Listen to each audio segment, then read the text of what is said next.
all of us, we are struggling to do the right thing, to be good people. We are all works in progress. We are not yet done with. We are not finished.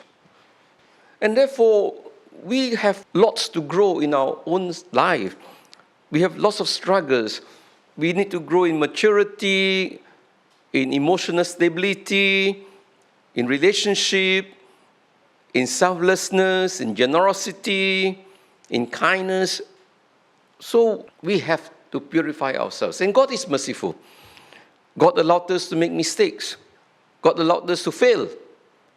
It doesn't mean to say when we fail, when there is a mistake that we have made, it's the end of everything. It is not.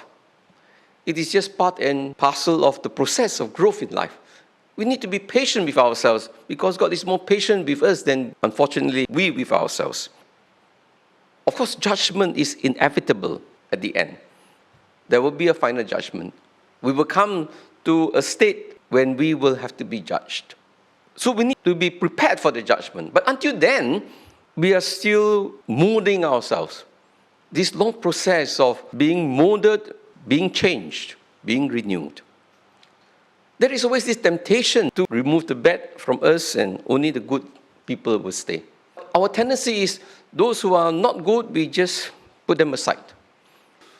Do we accommodate people who are struggling in their faith, struggling in morality, struggling in their sins? Or do we say, because you don't observe the commandments, you don't observe the laws of the church, out you go? Or do we patiently wait for them, give them time, we try to journey with them, we try to accommodate them? Not to say that they are doing the right thing, but we want to be patient, we want to be inclusive, we want to embrace them and to let them know that we know they are struggling, because to live the gospel is almost impossible. How many of us can really live out the gospel? Very few. I mean, if we were to follow the standards set by Jesus in the Sermon on the Mount, in the Beatitudes, I think none of us can pass. So do we therefore cut these people off? Can we journey with them? Can we accommodate them? Can we try to help them to grow, to be perfected more and more? And that is what we are called to do as church. But you see, sometimes we tend to put on a very self-righteous mind. But God is so merciful. And I think it's so important that it is this ability to accommodate people that people changed. People feel understood. People feel that you know they are struggling. Sometimes people know what they are doing is wrong. It's not to say that they want to say it's right, but they are just helpless. And they need people to feel with them and to gently help them to grow. The potter and the clay is a very beautiful example of the patience and the mercy of God. But the question that is confronting us today is, what kind of clay are we? Are we soft clay or hardened clay? Only soft clay can be molded. Hardened clay cannot be molded. And so God is like a potter, He wants to remold us. He wants to reform us. He wants to renew us. He wants to help us to change, to be perfected. But we are that hardened clay. We resist. We don't want to be changed. It is important for us to be courageous, be creative in dealing with our struggles.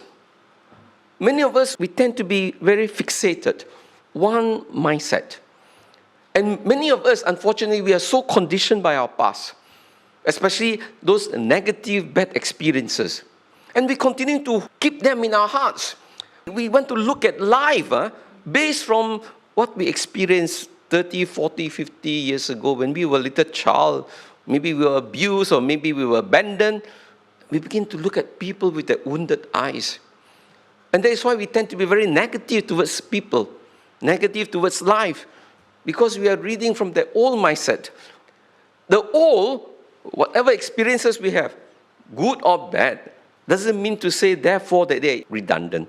But we need to relook at them with a new mindset, which means to say, we need to bring our new experiences, the new situation around us, the changing environment, to look at our past, so that we will be able to see them from a fresh perspective.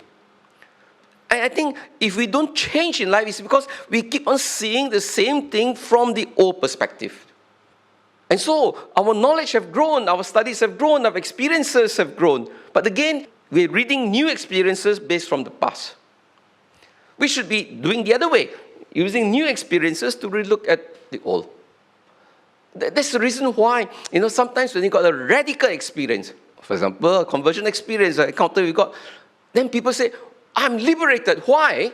Because the new experience is so radical and so powerful. Then we look at the old experience and say, praise and thank God. Praise and thank God for the negative experience I've gone through. Praise and thank God for the trauma that I've gone through. Now I understand. Now I see actually how my difficult childhood, how those times when I have been abandoned by my parents, how difficult the situation was. Oh, this is how the Lord has prepared me for today. How the Lord has changed my life and therefore strengthened me so that I can truly be of service to others, so that I can heal the wounds of others using the wounds of my past. And whatever experiences we have, then we become grateful. It doesn't mean the old is useless. The old is important still. The old, the traditions of the past, they are still important because they help us to look at the new experiences also in perspective. Not everything new is good. So we need also to learn from the past, from our traditions that we have inherited. And I think we have to be very careful. People in the new generation tends to throw away all those things in the old. A good disciple brings the old and the new together. And this is what we must ask the Lord for, this grace, this wisdom, so that we can truly remold ourselves and being recasted so that we can truly be that disciple of the kingdom.